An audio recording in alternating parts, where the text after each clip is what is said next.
तो चलिए सीधे 28 दिसंबर 1885 में चलते हैं। एलन ऑक्टेवियन ह्यूम यानी A.O. ह्यूम नाम के एक रिटायर्ड ब्रिटिश आईसीएस अधिकारी ने इस संगठन की स्थापना की। और जैसा कि स्रोत सामग्री बताती है, ये पहला अधिवेशन पहले पुणे में होना था। हाँ, लेकिन अचानक वहां कॉलेरा फैल गया, एक मेडिकल इमरजेंसी। बिल्कुल, और रातों रात आयोजन स्थल को बॉम्बे के गोकुलदास तेजपाल संस्कृत कॉलेज में शिफ्ट करना पड़ा। ये एक ऐसा मोड़ है जहां से बहुत सवाल बनते हैं ना। हाँ, परीक्षकों को इन शुरुआती तथ्यों से बहुत लगाव है। व्योमेश चंद्र बैनर्जी यानी WC बैनर्जी इसके पहले अध्यक्ष बने। उस समय पूरे देश से मात्र 72 प्रतिनिधि वहां पहुंचे थे। और वाइसरॉय कौन था? Lord Dufferin. सही। लेकिन मेरे दिमाग में एक बड़ा सवाल उठ रहा है। क्या?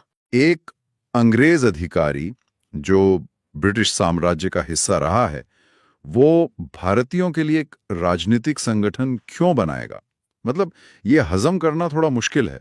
और इसी सवाल ने इतिहास के दो सबसे विवादित सिद्धांतों को जन्म दिया है। जब भी इस पे चर्चा होती है, दो अलग अलग ध्रुव सामने आते हैं। पहला है सेफ्टी वॉल्व सिद्धांत और दूसरा है लाइटनिंग कंडक्टर या तड़ित चालक सिद्धांत। हाँ, और स्रोत सामग्री इन दोनों पक्षों को बहुत बेबाकी से रखती है। लाला लाजपत राय ने यंग इंडिया में दावा किया कि ये लॉर्ड डफरिन की योजना थी।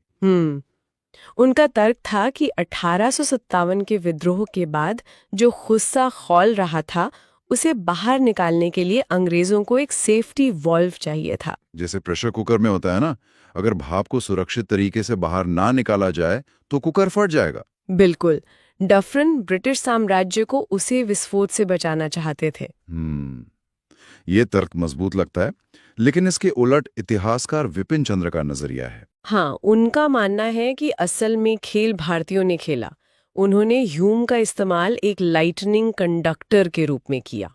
मतलब जैसे किसी ऊंची इमारत को बिजली से बचाने के लिए छत पे धातु का डंडा लगा देते हैं। एकदम सही। उस समय भारतीय नेताओं को पता था कि अगर उन्होंने खुद संगठन खड़ा किया तो ब्रिटिश सरकार उसे तुरंत कुचल देगी। इसलिए उन्होंने एक रिटायर्ड अंग्रेज को आगे कर दिया। बहुत स्मार्ट। अब हम यहाँ किसी एक सिद्धांत का पक्ष नहीं ले रहे हैं।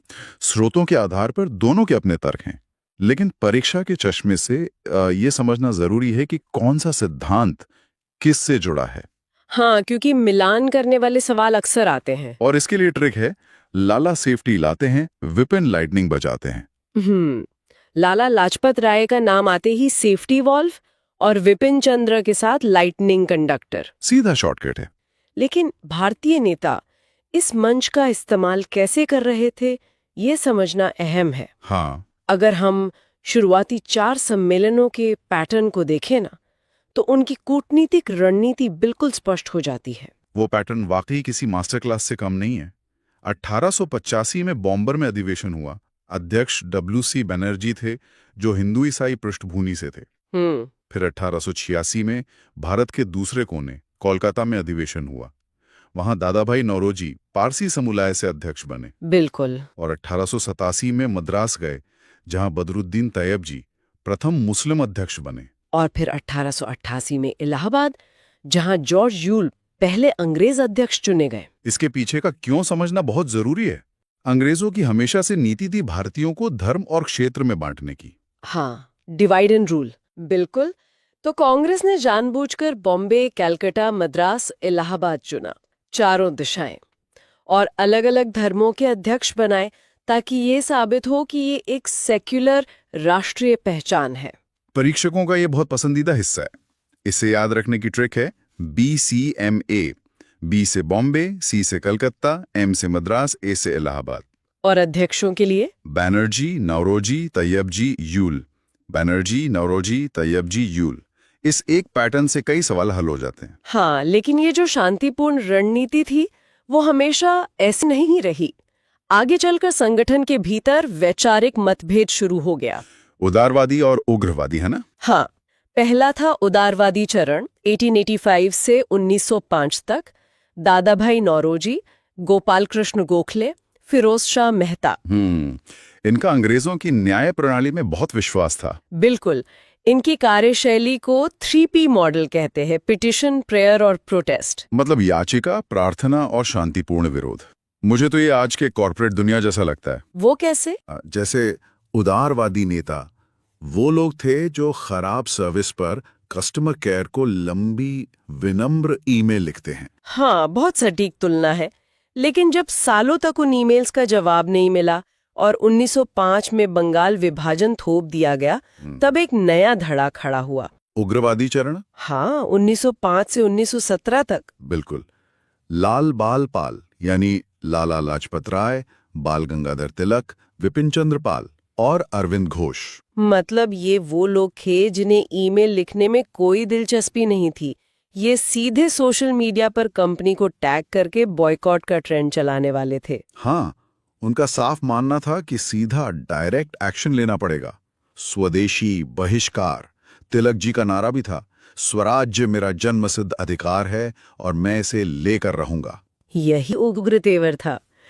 परीक्षाओं में नर्म दल और गर्म दल छांटने के सवाल बहुत आते हैं। तो इसके लिए ट्रिक क्या है? स्रोत में बहुत मजेदार ट्रिक है। लाल बाल पाल एंड घोष आर हॉट। यहाँ हॉट का मतलब है उग्रवादी या गर्म दल। बहुत बढ़िया। अगर ये 4 नाम याद हैं, तो बाकी शुरुआती नेताओं को आप एलिमिनेशन तकनीक से नरम दल में रख सकते हैं। बिल्कुल। और इस टकराव का असर सम्मेलनों पर भी पड़ा। कुछ अधिवेशन परीक्षाओं के लिए एकदम वीआईपी बन गए। हाँ, मैं इन्हें ट्रिविया ट्रैप कहता हूँ। परीक्षक यही छात्रों को फंसाते हैं। जैसे संस्कृति की बात करें, 1896 का कलकत्ता अधिवेशन, रहमतुल्लाह अध्यक्ष थे और वहां पहली बार वंदे मातरम गाया गया था। बिल्कुल। और फिर 1911 में फिर से कलकत्ता, बिशन नारायण धर अध्यक्ष, और यहाँ पहली बार जनगण मनम गाया गया।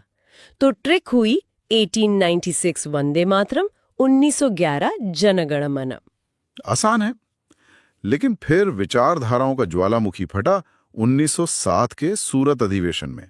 रास बिहारी घोष अध्यक्ष थे। हाँ, क्योंकि एक साल पहले 1906 में दादा भाई नौरोजी ने पहली बार स्वराज शब्द का इस्तेमाल किया था। उग्रवादियों को लगा उनकी बात मानी जाएगी, लेकिन सूरत में नरम और गरम दल में इतनी दरार बढ़ गई कि सच में कुर्सियां चली। इसे सूरत स्प्लिट कहते हैं। लेकिन 1916 के लखनऊ अधिवेशन में अंबिका चरण मजूमदार की अध्यक्षता में दोनों दल फिर मिल गए और कांग्रेस मुस्लिम लीग के बीच लखनऊ पैक्ट भी हुआ। सही। अब आते हैं उस ट्रिविया ट्रैप पर जहां सबसे ज्यादा कंफ्यूजन होता है, महिला नेतृत्व। अरे हाँ, 1917 के कलकत्ता अधिवेशन में एनी बेसेंट प्रथम महिला अध्यक्ष बनी। लेकिन 1925 के कानपुर अधिवेशन में सरोजिनी नायडू प्रथम भारतीय महिला अध्यक्ष बनी। प्रथम महिला और प्रथम भारतीय महिला। इसके लिए एक बहुत शानदार ट्रिक है, +8 वर्ष का नियम। तो वो कैसे काम करता है? देखिए, एनी 1917 +8 वर्ष किया तो सरोजिनी 1925, फिर +8 वर्ष किया तो नलिनी 1933। अरे वाह! एनी बेसेंट, सरोजिनी नायडू और नलिनी सेनगुप्ता, 8-8 साल का गैप। ये लॉजिक तो तारीखें भूलने ही नहीं देगा। बिल्कुल। इसके बाद 1924 का बेलगाम अधिवेशन बहुत खास है। हाँ, क्योंकि महात्मा गांधी ने केवल एक बार कांग्रेस की अध्यक्षता की थी, वो भी बेलगाम में। और 1929 का लाहौर अधिवेशन, जवाहरलाल नेहरू अध्यक्ष थे और यहाँ पूर्ण स्वराज की मांग रखी गई रावी नदी के तट पर, और तय हुआ कि 26 जनवरी 1930 को स्वतंत्रता दिवस मनाएंगे। और आजाद भारत कैसा होगा, इसकी झलक 1931 के कराची अधिवेशन में दिखी, जब वल्लभ भाई पटेल अध्यक्ष थे, जहां मौलिक अधिकारों यानी फंडामेंटल राइट्स की रूपरेखा पारित हुई। सही। और ये आम जनता तक कैसे पहुंचा? 1937 के फैजपुर अधिवेशन से। हाँ, जवाहरलाल नेहरू की अध्यक्षता में। ये किसी बड़े शहर में नहीं, बल्कि एक गांव में हुआ था। कांग्रेस अब सिर्फ एलीट नहीं रही थी। 1938 के हरिपुरा और 1939 के त्रिपुरी अधिवेशन भी अहम है, जहां सुभाष चंद्र बोस ने नई ऊर्जा भरी। हालांकि 1939 में गांधी जी के उम्मीदवार पट्टाभी सीतारमैया को हराने के बाद भी उन्होंने इस्तीफा दे दिया और फॉरवर्ड ब्लॉक बनाई। तो बॉम्बे से शुरू हुआ ये सफर आजादी की दहलीज तक आ पहुंचा। 1946 के मेरठ अधिवेशन में जेबी कृपलानी अध्यक्ष बने। और 1947 में जब भारत आजाद हुआ तब भी कमान जेबी कृपलानी के हाथ में थी। इसे याद रखने की ट्रिक भी है स्रोत में। हाँ, आजादी मिली कृपा से, यानी कृपलानी। एक छोटी सी लाइन और सीधे नंबर। और आजादी के बाद 1948 में जयपुर अधिवेशन में पट्टाभी सीतारमैया अध्यक्ष बने। लेकिन मौलाना अबुल कलाम आजाद का जिक्र करना जरूरी है। बिल्कुल, उनके नाम 2 अनोखे रिकॉर्ड हैं। हाँ, 1923 में सबसे युवा अध्यक्ष बने और 1940 से 1946 तक वो लगातार अध्यक्ष रहे। स्वतंत्रता से पहले ये सबसे लंबा रिकॉर्ड है। अगर हम इन सभी ऐतिहासिक मोड़ों और ट्रिक्स को साथ रखकर देखें तो ये सिर्फ सिलेबस नहीं है, ये 72 लोगों से शुरू होकर जन आंदोलन बनने की एक जीवंत कहानी है। बिल्कुल।